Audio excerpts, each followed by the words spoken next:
Diduga akibat konsleting listrik dapur dan tempat produksi arak tradisional milik Inengah Togok 62 tahun, warga asal Bukit Abah Banjarinas Pakel, Desa Gulgelang, Manggis ludes terbakar Rabu 1 Februari sekitar pukul 00.15. Tidak ada korban jiwa dalam peristiwa itu, hanya saja Togok mengalami kerugian sekitar 75 juta rupiah. Klien Banjarinas Pakel, Iwayan Sujana menjelaskan, menurut informasi keluarga korban, saat kejadian Togok sekeluarga sedang tertidur lelap. Namun tiba-tiba dia mendengar suara ledakan di luar. Saat dicek, Togok melihat api sudah berkobar, membakar seluruh bangunan dapur dan mulai merambah tempat pembuatan arak tradisional.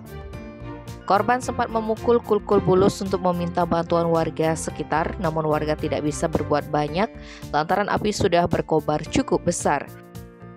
Peristiwa tersebut tidak dilaporkan korban ke Dinas Pemadam Kebakaran dan Penyelamatan Karangasem karena akses jalan ke pegunungan tersebut cukup terjal.